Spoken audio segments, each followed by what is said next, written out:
All right, here we go, people. Season 1, episode 26 of the Nikki and Fitz podcast. Um, Before we get started on this week's podcast, a quick housekeeping issue. Our picks last week with our guest picker, Lou Romano. He was 5-10. I was 6-9. It was a rough week. A lot of home underdogs lost. All right. Usually that's not the case. If you're a home underdog, usually you cover or win the game. Right. So a lot of them did lose on Right. a lot of the road teams won on the road. So all right, this week's show, because of Lefty Drizel dying this week, we've dedicated the whole show to Lefty. There'll be no picks. We're not going to talk about anything else but that. Um, and I think it's appropriate show as two Maryland grads should. Remember one of the great Maryland coaches, one of the great coaches in college basketball. So me personally, I didn't know Lefty that well. I mean, my first kind of touch with Maryland basketball was probably in '83, um, when on Christmas Day they played Boston College on Christmas Eve. Actually, I don't know if you remember that, the Michael Adams team from BC. I Right. think Gary Williams might have been their coach. Um, and then they mentioned that his birthday was on Christmas Day, following day during the telecast. Right. And that's kind of when I decided I wanted to move to DC. And then when I came to DC, the only school I ever looked at was Maryland. I'd come in the summer to go and try to get into the school because I didn't get right in. So I would Right. show up 3-4 days a week, wearing down admissions, finding out a way how I can get into school. Even though school started in September, I started knocking on their door like in June, July. So I'd go over to Cole and see what's going on there. And you know who I'd see there running stairs was Albert King, man, who had already Right. graduated, was already in the Right. NBA, but he was in there working out. I remember vividly seeing Albert King in there and Lefty walking around kind of on the top of Cole. So that's kind of my first running with Lefty. Um, I did get hired to sell everything inside Cole Fieldhouse back in 2015. I didn't make a lot of money, but what an incredible run it's been for me. And now it's opened up all these avenues to all these great players, great Maryland legends, um, great coaches from the past, Lefty, Gary Williams. Just had really got me behind the curtain of Maryland athletics, which it's hard to get back there, man. I mean, it's Right. not that easy, but because I was so entrenched in this sale, and I made it part of my sale pitch to the university was, hey, I'm doing this. I know there's a lot of money in it, but I'm a Maryland alum. I want to do the deal. But the one Right. thing I will tell you, I think every player and every coach who coached and played at Maryland should get a set of these seats, and I will personally hand deliver every single one of them. And you And they're like, did. yeah, if you want to do it, go ahead. And I said, I want, that's the only way I will do this deal. And they're like, okay. And part of that deal was when I met the players or the coaches, I told them I need about a half hour of your time to get to know you, tell me some Right. stories, to Right. get to meet the person behind the play, right? Because a lot of these guys I'd never met one on one like that before.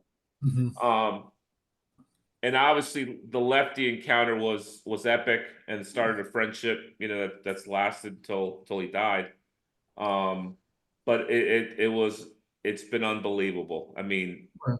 it's been unbelievable. Every fan should wish they can get as close as I've got to the University of Maryland's athletic department. I mean, I'm entrenched now, but Right. it's because I just threw myself in there pretty much. Right. So tell me what a little personal note for you and Lefty, Nick, because I know you love the man. I guess I was aware of him like um, very late 70s, early 80s, because my aunt went to school at the University of Maryland.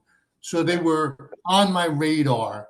And I lived in northern New Jersey, and there weren't that many games on television, nothing like now, but every once in a while they would put an ACC game, or they would say Lefty Drizel at Maryland. So I was sort of aware of the Terps and Lefty. And then I can't lie, it played a role in my deciding to go to school at Maryland. But when you look at the quality of the teams and how great it was back then, I just going through some of the history this week. Some younger people, they just missed out, and I'm glad that um, while it was there, I was able to see it and experience it, because obviously, Coles no longer is now used as a football facility, and it wasn't the greatest place ever, but on certain nights it was terrific. Oh no, Um, the only complaint I had about Cole was the heat. It was hot yeah, as shit in there, and the fact that it only had four bathrooms, two men and two women's bathrooms. right, That is the only complaint I had. Other right, than that, it's the best right, venue I have ever been to. I mean, right, it to me it rivals like the Palestra, which I think is right up there as well right, in Philly. right, Um, so that's I mean, can give us a little. I mean, obviously his coaching record and accolades. He would right, tell them to you. He knew them, by the way, right. by Yeah. heart. He Oh, knew how yeah. many wins, how many losses. He recollected every loss, every win. Right. Right. So this is kind of interesting. He may go back to um, participating in athletics in the 1930s, early 1940s. Not many people alive today go back that far. Right, He was the water boy for the Granby High School, which was newly opened in his hometown in Norfolk, Virginia. He attended Granby. He coached at Granby, and he was a star player at Granby. right. I think one of the things that's forgotten, Lefty was a good player. Yeah, He was a good player at Duke. They always had. I mean, you were eligible for 3 years, sophomore, junior, senior. They had a winning record all 3 years. yeah. Um, They won the ACC championship, the first one, I I think. he Um, was he was good after he got back to Norfolk. After he finished at Duke, he played in what were called, like, I don't know what you call them now, like men's leagues, industrial leagues,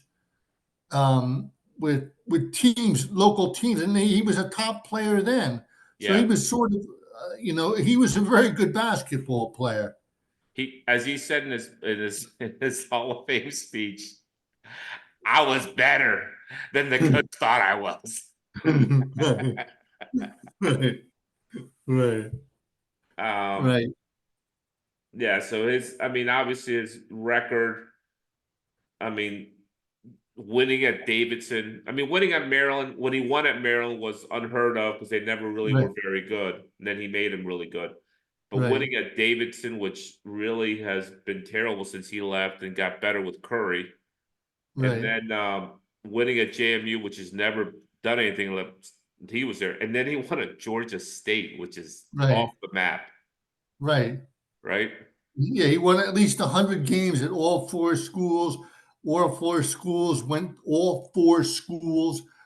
to the NCAA tournament. Yeah, I think he had two Final Eight appearances at Davidson and two Final Eight appearances at Maryland. right, Um, right. And two Rhodes Scholars, too. right, Yeah. right, and Which academically, he always would tell me that his academic, I mean, his record in terms of his guys academically and what they've done after basketball was really important to him. And because he's had some guys do some pretty incredible stuff after basketball as well. right, right, So here's the thing, people. I get the call from Lefty. I call him about the seats. And I said, "You want a pair of seats?" "Ah, yes, yeah, I'll take two. Why not?" I said, "All right, where do you want them?" I'll bring him to the beach. I said, where? Virginia Beach is fine. I'm here right now. I said, all right, I'm gonna bring a friend. And the first one I thought of was you. I call you. You're on like the next flight here. You're like, I'll be there. You came in the night before. We get up at 6 in the morning. We're at his house by 9:30. I'm calling, remember, I'm calling from out front. He's like, where are Right. you? And I'm like, I'm in the parking lot. I can't get in the building. All Right. right, I'll send Joyce down to let you in. So we get into his place, and it is like a museum, right? Right. Right. I He mean, had everything in there, including Moses Malone's signed letter of intent on the wall, framed, framed. Yeah. very nicely done, Lefty. Right. Um, so that visit was incredible. He was very nice too. Yes, it was very nice. I'm going to share my screen real quick, and give you a little tickle of what we saw. We were there probably 4 hours, right, Nick? That sounds right to me. Yeah. Yeah, at the beach. All right, hang on. Let me share my screen here. Oh God, that was so much fun. All right, can you see that? Okay, Nick. Not yet, but yep. Okay, we're back. There he is. There. Okay, Yeah. you can see it. Yeah. All right, so this is Nick. Let me tee this up. All So this right. is Lefty's office in Virginia Beach. You can see it's like a museum, man. I mean, it's Right. all these unbelievable tributes, awards, basketballs, trophies, photos. Just it was surreal, right? It was like Right. this is the way everyone's office should look like when you're as accomplished as he was. As he would tell you, Right. 786 wins. Right. Um, Right. so Nick and him get into this, and I told Nick, you're gonna have to interview him. You're gonna have to take them and talk to him about basketball. And Lefty is more than interested in talking, right, Nick? And this is Right. my own personal video. I've never shared this with anybody. Me and Right. Nick have seen it, but that's it. I've never taken Right. this to the public.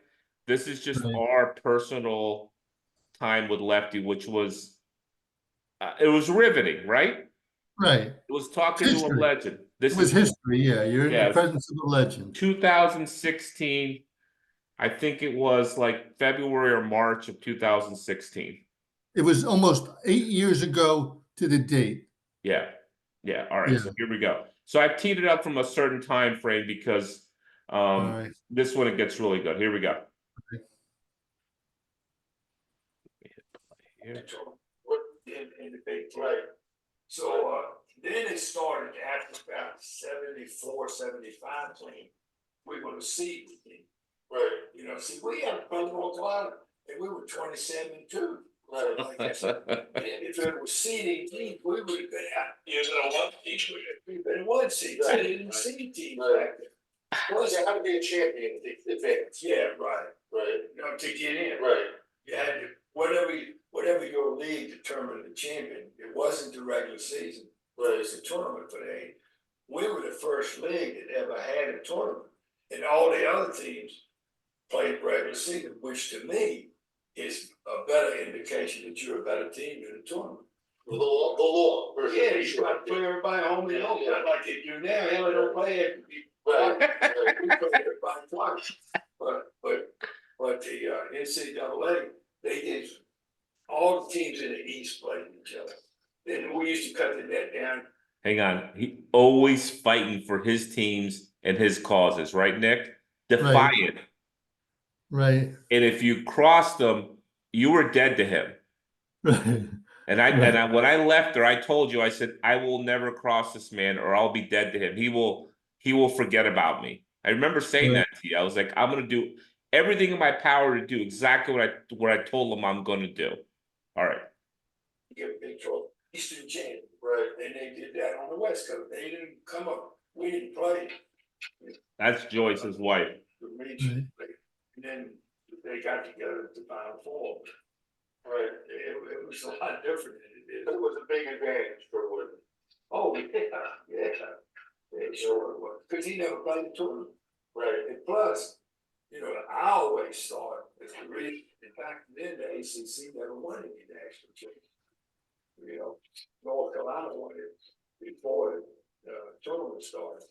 And, so I always felt that, you know, we had to go to the tournament for 3 days and play. Then the next weekend you start the NCAA. Right, so that one year when we went to NCAA, North Carolina State was on probation. And we got in the finals against North Carolina State. I said, I'm gonna play my second team on the rest. Right.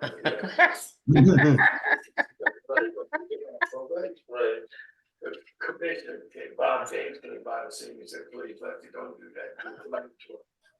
So but I did, I played my substitute a lot more than I didn't start the substitute.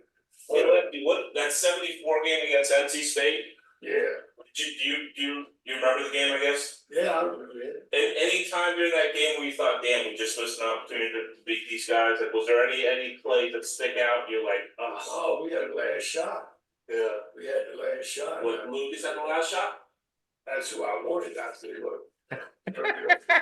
Here we go. John, thank you for Bo Allen. He said he was wide open. He did it. Right. When you played UCLA in the 2 games in 73, 74 in Pauley Pavilion the first time and then at home, Right. were those good games? I mean, did you enjoy coaching those games? Well, we played UCLA at UCLA. Right.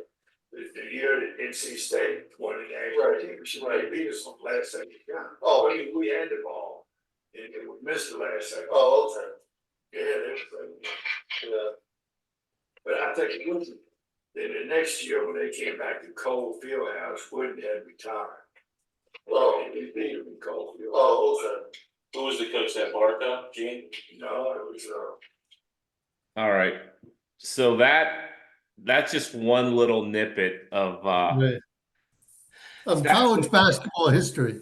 it's unbelievable. So we get there, we spend 4 hours there. You can hear me in the background putting the seats together, right? I get them all set up.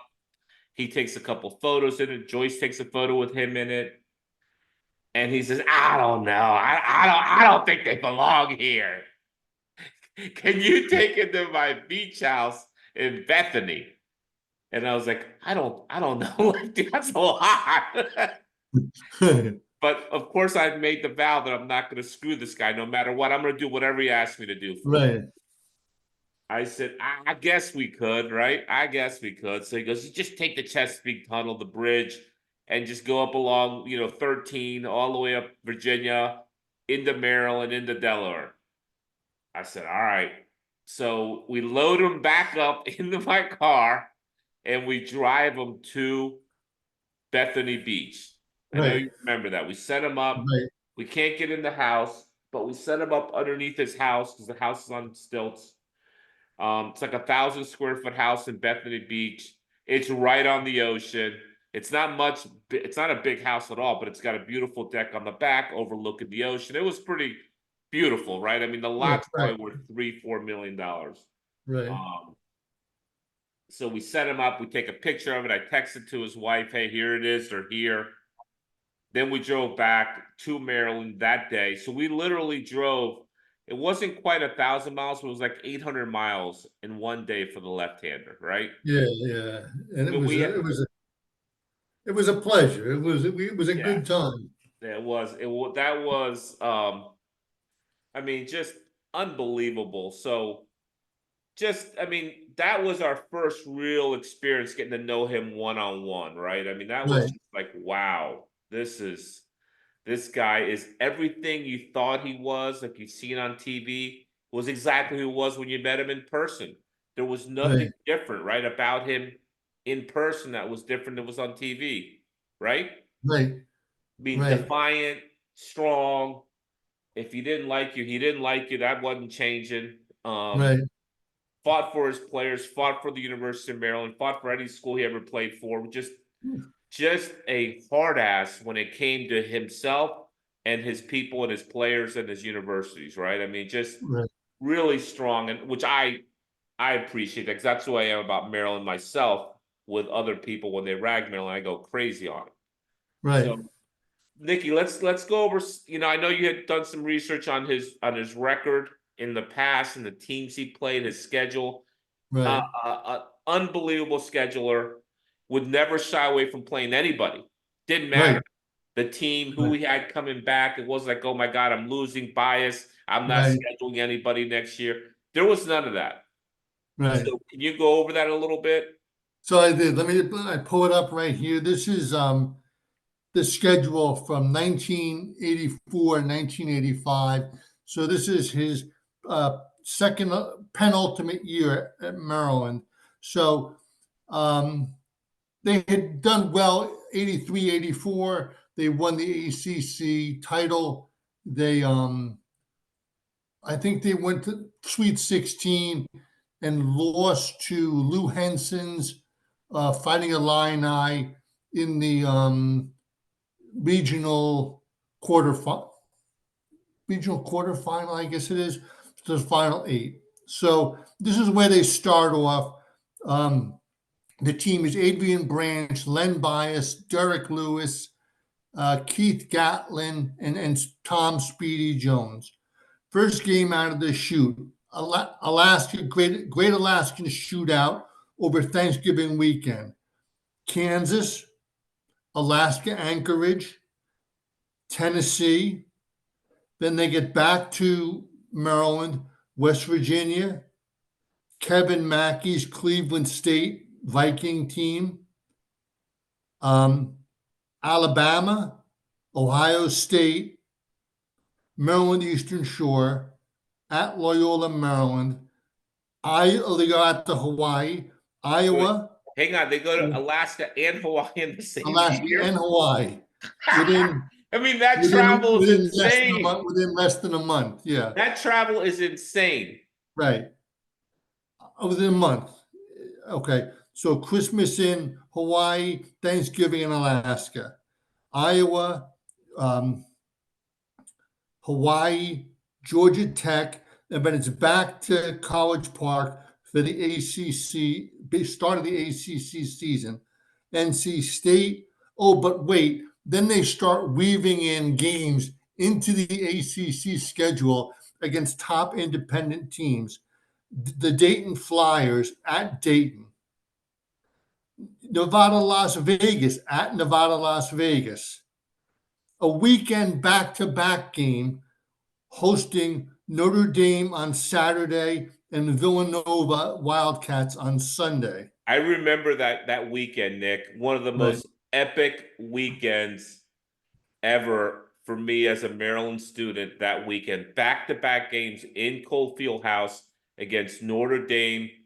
That was the Topeka, I think, Notre Dame teams, right? The Kelly Topeka, Tim Kempton teams. Those were some good teams. Tim Tracy Jackson, Kempton, Jimmy Tracy Dolan, Jackson. Ken Barlow, those Tracy guys. Jackson was on that team, right? He might have been on, yeah. Topeka.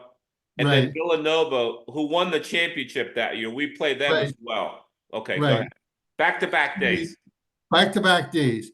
Then back to the ACC. Virginia, Georgia Tech. He played Old Dominion, who was from his hometown of Norfolk, but they had a very good team. And then at that point, they're back. Okay, so by late February, they're sort of all playing the ACC. And then the tournament starts and they draw Ron Harper's University of Miami team and won in overtime by a point. Yep. The Sunday they play Paul Evans' Navy team with the Admiral David Robinson. Correct. And they won by 5 points. And then the following Friday they played Villanova in Birmingham, I think, and they lost. And Villanova went on to take the title. Yeah, they beat Georgetown. Correct. Yeah. Right. I mean, that is a typical Lefty schedule. right, That is it. I mean, the weaving in and out of conference, back-to-back games against two powerhouses back in the right, day. right, But going out to UNLV in the middle of the season, going right, to Alaska and Hawaii in the same season, unheard of right, stuff, visionary right, stuff that right, nobody is dares to do now. Nobody right, would dare to do this schedule ever. right, right, And this was his typical. If you look right. back years past, this is his typical. All right, what about some of the coaches and of that ilk when he was in the 80s and 70s that he So, competed against? so we know Lefty, he won 786 games Right. as a college coach and was rightfully inducted into the National Basketball Hall of Fame in Springfield. It meant a lot to him. Why don't you talk a little bit about that? Yeah, it did. It did mean a lot to him.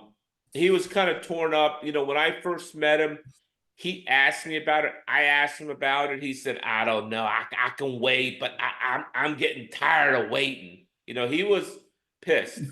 So then he got John Feinstein to help him out. All his ex-players were helping him out. I was calling the AD at Maryland, which was Anderson, was it Maryland AD? I was calling him saying, is there anything we can do to get this guy in to the Hall of Fame? And eventually, I think, everyone woke up and said, oh my God, what an omission of not getting in. So Right, I'm going to play a little bit of his Hall of Fame speech, which would, if you haven't seen on YouTube, you have to YouTube it. You got to watch all of it. I'm going to play a few minutes of it. You got to watch all of it because it is classic Lefty. And his presenters were John Thompson, bitter rival, Coach K, bitter rival, and then George Raveling, his best friend, basically in coaching. Right, Nick? right, Would you right. say? I mean, Yeah, Raveling should have been up there, but the other two, he just put him up there. I think it was a hazing of some sort.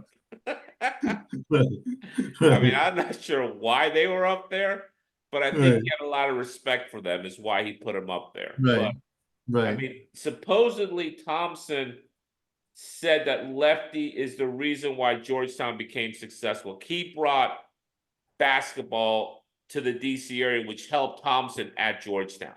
Thompson right, went on right, and said that. right.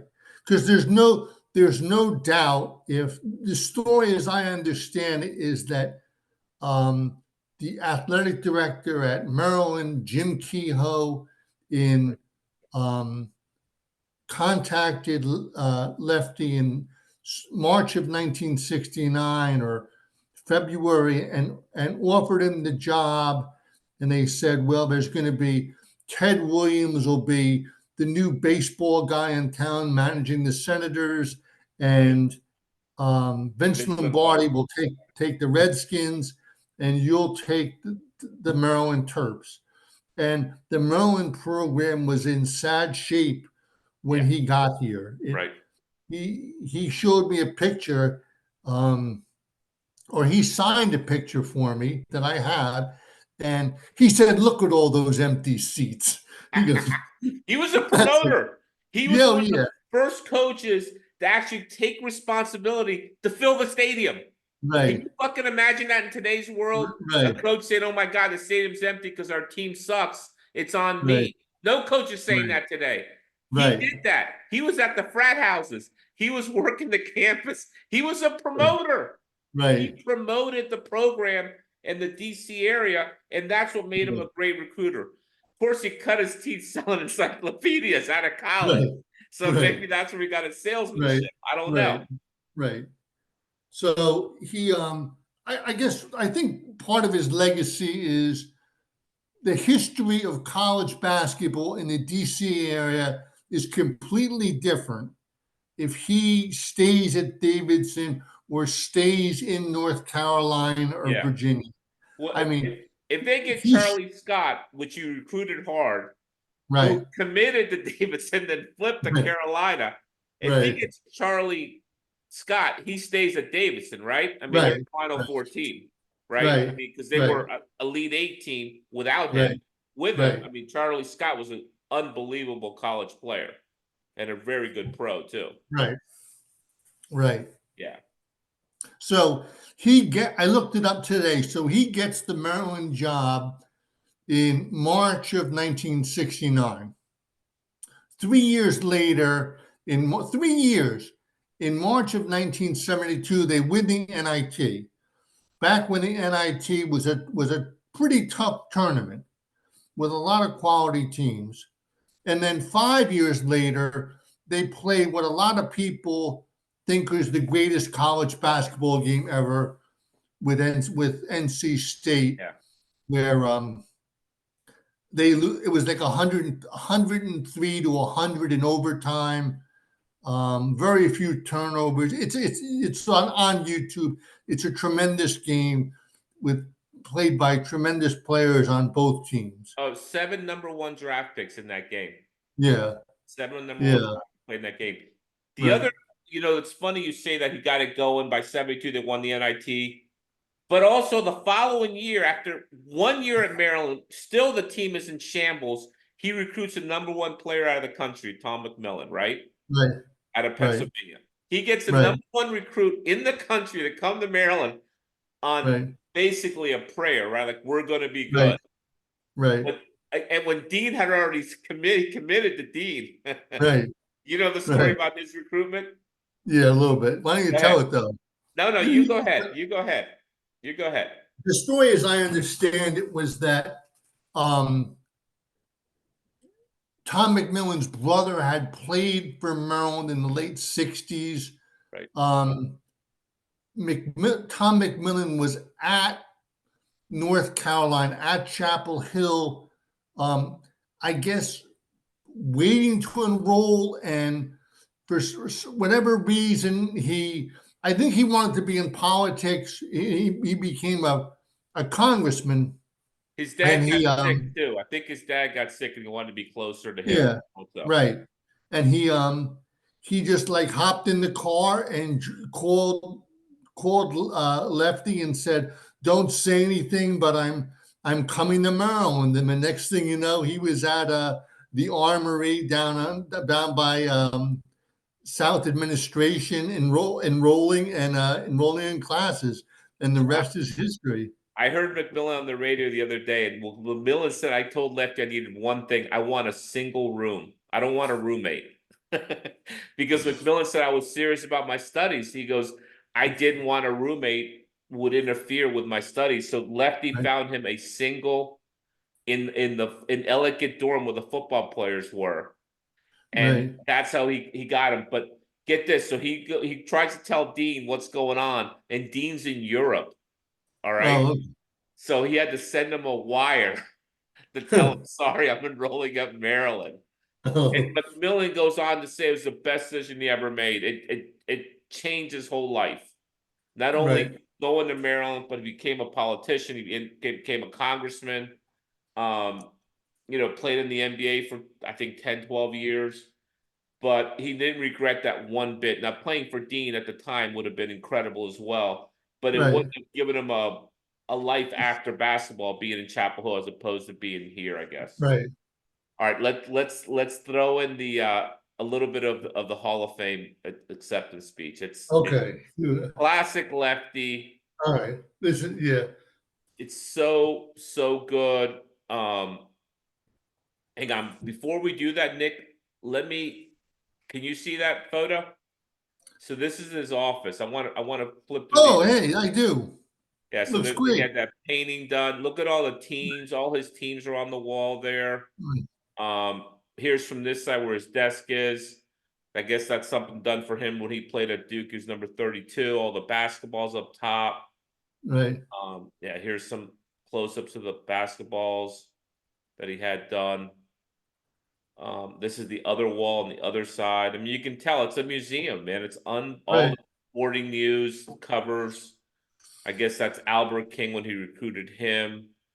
The Len Elmore UCLA game is on there. I mean, Len Elmore and Bill Walton are on the cover of UCLA. There's Lefty sitting in his seats after we put him in.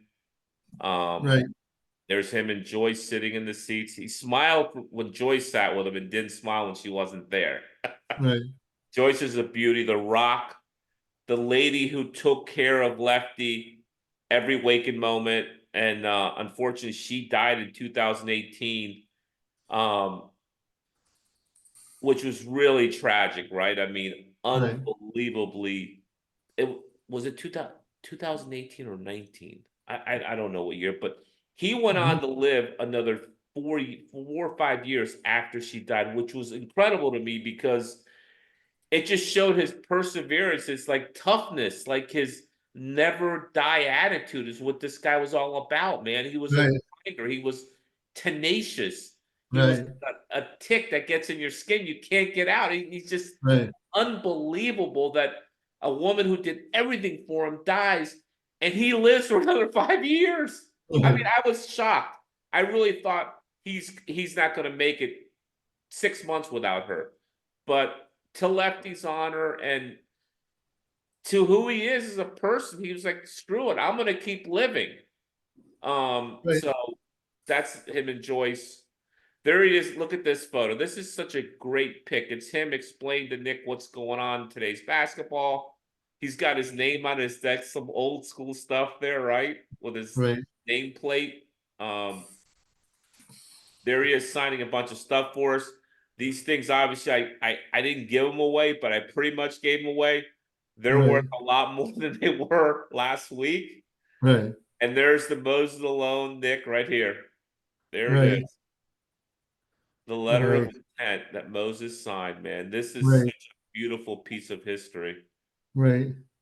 Got a photo of that. So the story with Moses, Nick, that I heard as well, that Lefty was there for 5 days before you could sign somebody, camped out in front of Moses' house with Raveling, waiting. I think he even told us the story, right? It was Yeah. Yeah. Why don't you tell it? all right. Well, he said, Moses lived in a one-room house. And I said, oh, a one-bedroom house? He goes, no, it was a one-room house in Petersburg. You walked in, there was one room, and that was it. And I was like, oh, he's like, yeah, it was very poor. He said, I got there first. I waited 5 days for him to open the door when he could let me in. He let me in. I think Moses appreciated the fact that I'd been there for 5 days. He signed with Maryland. He was coming to Maryland. He goes, I would have won a championship with Moses, there's no doubt. And I guess Moses gets drafted by the ABA, the Utah franchise, and the ABA drafts him and offers him $250,000. And Moses says, Lefty tells him, don't sign anything. And Moses was already confined with Lefty and said, well, what should I do, coach? And Lefty said, let me talk to EBW, Edward Bennett Williams, my agent, Right. my attorney. He came back to Moses and said, tell them you'll take $1 million in cash as a signing bonus to go there. And Utah said, we'll pay that much. And he said, you got to go. Right. $1 million back then is probably the equivalent of what, 25 million today, Nick? I don't know. Yeah, it's 50 hard to. I'm years not good at later. that. What? I would put it at 25 million today, 50 Right. years later. Right. And as much as it killed Lefty to tell him you got to go, he did it because he knew it was good for him and the family. And Right. they remained very close friends their whole life. As a matter of fact, Lefty spoke, and he told us this. He spoke at Moses' funeral. Right. He was a speaker at Moses, which is, and he said it broke his heart to be at Moses' funeral. He said Moses should have been speaking at my funeral. I shouldn't be at his funeral. He was very touched about that. And Moses and him remained tight his whole life. Right. So even though he never played for Moses never played for him. Him and him, they remained tight. So that's a great Moses Malone, right? The letter of intent, he's got it framed on his wall. Right. Obviously, he thought Moses was the best player he ever recruited, right? That Yeah. it never panned out, but he said he would have won at least one, maybe two with him. And I there's think that's Nick in front of the Javelle house after we've at this point we've traveled 600 miles and Nick is no worse for the wear. There's right. me sitting out front. I don't know what the seats are. I think we hid the seats in the outdoor shower. So that's that. So let me put this speech on, all right, real quick, because it's so good. Where would that be? That is gonna be This is authentic Lefty Drizel, this speech. Yeah. This is the best, man. The best. Hang on. Hang on, Nick. I gotta. Okay, well, I can go over that. Talk a little bit about the ACC coaches while you're doing that, if you Yeah, want. go ahead, Nicky. Go ahead. Okay, so I just wanted to just go over a little bit what the ACC. Lefty was a big part of this, but just how good the conference was, how competitive it was, and I thought the best way to do it was talk about the coaches. And you have going north to south, you have Lefty Drizel at Maryland, 786 wins, two Final Eights at Maryland, an ACC title in '84. Then you have Terry Holland, who played for Lefty at Davidson and succeeded him as coach there. He had two Final Fours at Virginia and two Final Eights. And then you get to Tobacco Road. So you have Jim Valvano, who won the national title in 1983 at NC State. You had Mike Krzyzewski, who had 15, I think, Final Fours at Duke University. Yeah. Over 1,000 wins.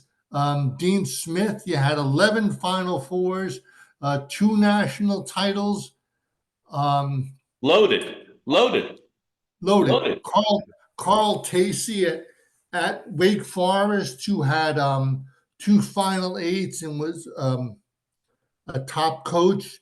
And then you get to Gary Holland. Bobby Cremins down at Georgia Tech. So every guy in the league was a star. And then Cliff Ellis at Clemson, who ended up with over 900 career wins and just retired last year. So it was unbelievable. Yeah. The ACC was brutal back then. Brutal. Yeah. And there was, whatever, 20, 25 first round picks and 20 would be from the ACC. I mean, the top players were playing in the ACC. And then it filtered into the Big East a little bit as the Big East got good. All right, I found the screen, Nick. Here we go. All right. It would be right here. All right. You see it okay? Not yet, but we're getting there. All right, here we go. All right. This is like in the middle of the speech, but this is so good. Here we go. Then I played at Granby High School. We won the state championship, and I got a scholarship to Duke. And that was a lot of the Cameron crazies. When we go there to play, they put their skull caps on. Mike knows this. And they come up to me and say, "Sign my cap." So I put an X on it, put quotes around it. And they said, "Coach, you didn't sign my hat." I said, "I went to Duke. I can't write, man."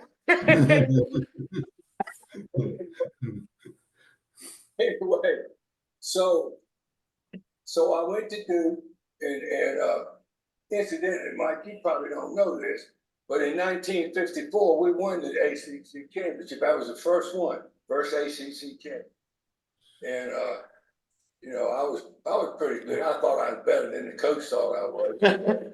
But so then after I graduated from Duke, I got a JV coaching job. Well, truthfully, I got it. In my time over here, I don't know.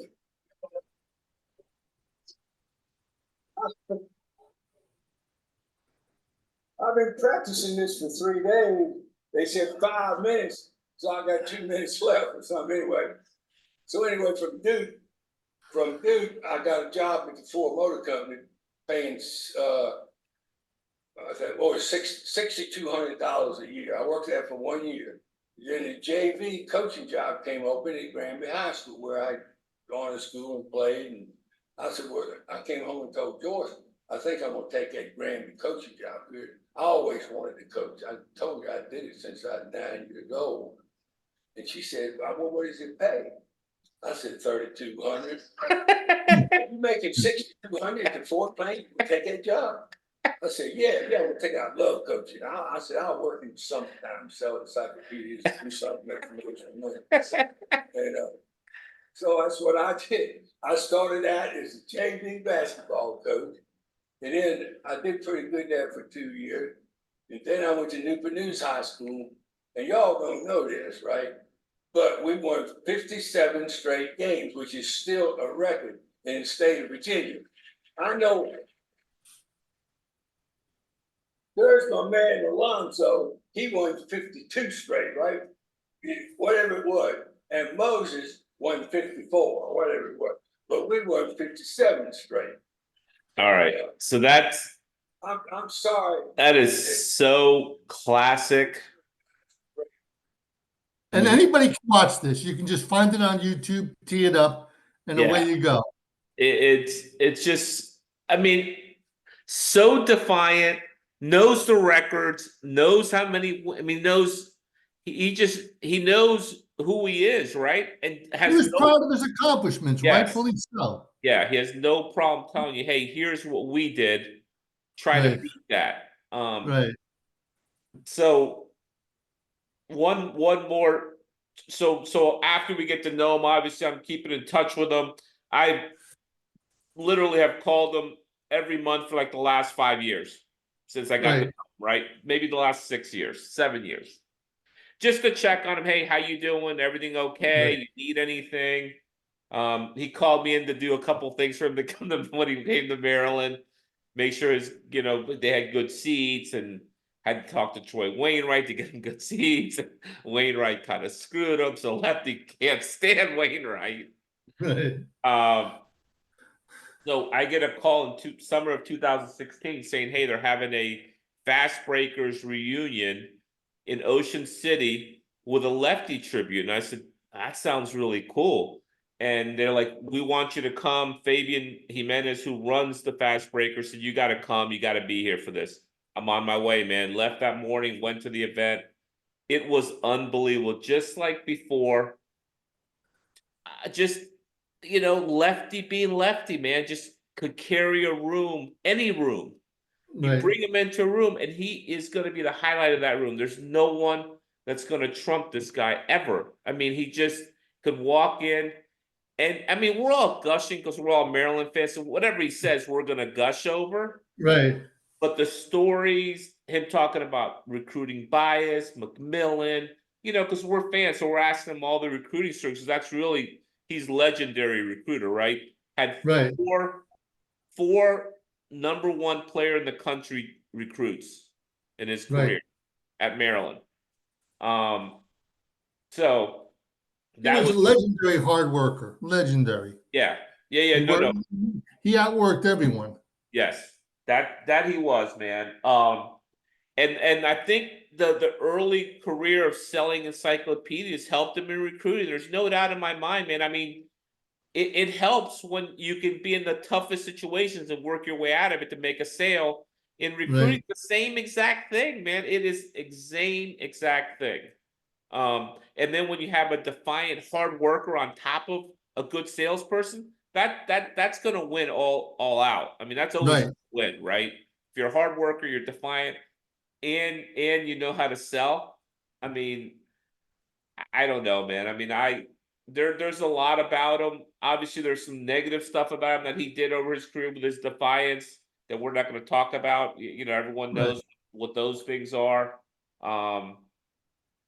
But it was a sad day on Saturday when I got the notice on Twitter. I saw McMillan had posted something like early Saturday morning. I'd gotten up and I looked at it, and I reached out to McMillan because I've gotten to know him a little bit. I texted him, and he's like, yeah. So he's supposed to be sending me the announcement when they're gonna, bury him and all that stuff. They're trying to get all the family together right now. I reached out to Chuck as well, and he responded back to me. Reached out to Gatlin, some of the old players, the guys that I've met that I like, that are good dudes, man. Good, decent guys. Gary Williams had a great tribute about Lefty. saying without him, Maryland wouldn't be where they're at today. You know, he made Maryland basketball. He did. He did. He made Maryland basketball and he made DC basketball. Yeah. It would have been totally different if he stayed in North Carolina. He took basketball within 5 years or 3 or 5 years, 1,000 days, whatever it is. He took him from the Stone Age to the Space Age like that. So it's funny you say that because Feinstein was talking about the Washington Post and back then the sports page in the Post without the internet. That was the thing, man. I mean, Right, me and you both lived to look at the box scores, right? right, To get the sports page and devour it. Every day right, I devoured the sports page just like you did. right, So he said in DC, the front page of the sports page during basketball season would be high school games. There wouldn't be right, any college games on the front cover of a right, sports section. It would be like DeMatha beats Gonzaga. right, Good counsel takes St. John's. It would be right, talking about high school because high school basketball in DC's always been really good. It didn't parlay into college until Lefty got here and put us right, on the map, and then Georgetown. Thompson obviously put Georgetown on the map, and Thompson's an unbelievable hard worker as well. I mean, he was a great coach also. So the one regret I would think for Lefty and his family would he never got to one Final Four. I mean, he definitely had teams, but from talking about it this week, you got to have a little bit of luck to get to a Final Four, yeah, man. You got to have a couple breaks, and he never got a break. Like everything he right, got, he earned, but right, he never got the break in a crucial game to get him over the hump. Beating NC State and getting in the tournament. Beating Villanova, who ended up winning the championship, lost by 3. Len Bias goes 3 for 17 in that game. Len Bias never had a 3 for 17 game in his life. right, 3 for right, 17 that game. So all these things, these bad breaks always happen, and he never got a good break. right, And Len Bias ODs after right, he's been drafted by the Celtics and Lefty's on top of the world, and then right, he's not because Len dies, and that right, pretty much ended his career at Maryland. right, Um, so that's really that's the hardest part, right? That he never got to a right, Final Four and the talent he had, the talent he amassed, and they were great college players, and they're also great NBA players too. I mean, his guys translated to the NBA, right, Nick? I mean, right, Len right. Elmore, long career, Brad Davis, Albert Yeah. King, Buck Well, Williams. all those guys had 10-year Yeah, careers. I right. think Buck Williams is in the Hall of Fame. He is. Um, Okay. I think he should be. Yeah. You know, Brad Davis, John Lucas. Who else? Um, Oh, guys I'm that just played blanking. Len Elmore, John Lucas, Glenn Elmore had Tom McMillan. right. I don't know. Did Mo Howard have a big career in the NBA? He played with Philadelphia, but I don't think he Okay. had a long career. Yeah. What about Steve Shepard? He was on the Olympic team in Montreal with Yeah, he was. Dean Smith and John Thompson. Yeah, But I, yeah, I met him and I went to his house to deliver seats. He is a great guy. I mean, an yeah, absolute gem of a human. Grew up in the Bronx, yeah. Brooklyn, the Bronx or Brooklyn. I think the Bronx. One of the nicest guys I met along the way. I mean, so getting back to this Cole deal, I met guys like Steve Shepard, who showed me his Right, Olympic gold medal. I mean, it's the coolest thing you've ever seen, right? I met right. I met Albert King. Buck Williams stiffed me, by the way. That's all right. I met Keith Gatlin, right? Keith Gatlin, I Right, knew him at Maryland a little bit. Like we went and drank together, but didn't really know him until now. I do kind of know him. right. Um, got to meet Greg Manning's son, Junior, who's a Maryland assistant coach, is buddies of mine now. Oh yeah, yeah. When Manning got his seats, he lived in Dallas. I had him shipped to him, and then I did a YouTube video so he knew how to assemble the seats because you had to put them together when you get them Right, shipped to you. I did that with him, so he really appreciated that. Just the one thing I did for every guy that wanted the seats, I got them to him. I delivered it to him. and then I handheld them through the whole process, so they wouldn't. I right, didn't want anyone to ever talk anything bad about me about this deal, and no right, one ever has, because I did everything I could for them. Ernie Graham took care of him, and then all the Gary players took care of all those guys as well. You know, right, Lonnie Baxter, me and him became pretty close buddies. right, Um, I love Johnny Rhodes, Keith Booth, all these guys, man. They're just, right, it was unbelievable. And I would tell you guys about it. You know, hey man, I met Keith Booth this week, right? It was the best. I mean, I right, don't know. I mean, and without Lefty, there is none of that, right, because the team isn't what it turned out to be once Gary got there and rebuilt the whole thing, right? right, And then right, Turgeon, you know, kept it going, and now we have Willard. So both Turgeon and Willard were big Lefty fans. Gary not as much as them two, but I mean, Turgeon would have him in practice all the time. right, I thought that was kind of cool. And Willard has not, because Lefty's been so sick. right. But I was at practice 2 weeks ago, and Willard had Bob Wagner there, Lynn Bias's old high school coach. Oh, from At Northwestern High practice. School? And I said, "Who is that?" He said, "It's Bob Wagner." I was like, Letty's coach? He said, "Yeah." He goes, and he comes like once a week to practice. And he's like, I welcome him in. He sits and he gives me his pointers on what he sees. I said, Right, that's very cool. So all this doesn't happen without Lefty, though, right? All right, Fieldhouse, the right, build up of the stadium, the new stadium, you know, the Xfinity right, Center, all that. right. I mean, Merlin would have had success because I guess the thing was, he said, if you don't take if he said to Lefty, if you don't take the job, I'm going to hire Morgan Wooten from DeMatha, who's a Maryland alum, and we'll go from there. But no disrespect to Morgan Wooten, but it wouldn't have been as fun. Right, I mean, right. The winning would have in the happened, but it wouldn't have been as fun. Because I in the met winter, Morgan. He's I mean, kind of dry. on those Morgan's cold winter on those cold winter nights, when it would be the doors would open at Cole Fieldhouse and the heat would rush out, and Ah, he would come out with doing the two V's like that, and the victory hail to the sign, right? Chiefs and amen and all that stuff. It was a fun thing. I mean, he was a Oh, tremendous salesman. As he said, look at all those empty seats, man. We got to fill them. yeah. Oh, yeah. Yeah. Promoter, a Yeah, promoter, a yeah, marketer, a yeah. salesperson, a guy who took responsibility for his team and who Right, showed up, who didn't show up. And if you didn't show up, he was calling you out right, because he's right, putting in all the effort to get you to show up. And he's out right, recruiting the number one recruit in the country a year after arriving at Maryland. Unheard of. I mean, literally, right, think about it. Even like the right, great coaches of today, they take 3-4 years to start getting number one recruits. They don't do it right, the following year. It just right, doesn't happen. right, I mean, Coach K lost for 3 straight years before he started winning because he didn't right, have players, man. He had to get right, recruits. So I don't think people realize everything the guy did, man. I mean, he realized it, and he would tell you if you gave him the time, yeah, this is what happened. This is how it went down. And right, none of it was lying, boastfulness. He was just proud of his record, I think. right. Justifiably. Yeah. All right. Anything else, Nick, that you can think of? I think we Uh, covered a lot of it. I have more pictures. I I have guess more I guess I videos. just want to say how fortunate I feel to have been a part of his last few seasons.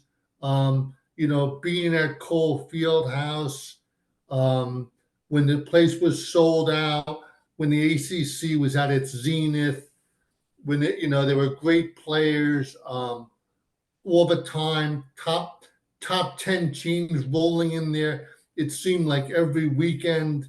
It was just a magical time, and I'm fortunate. I'm happy that I was able to experience it.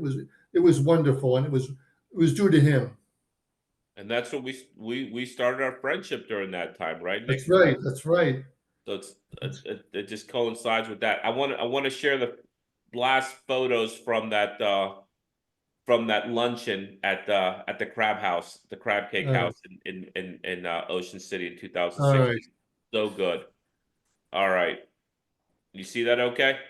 There you go. Okay.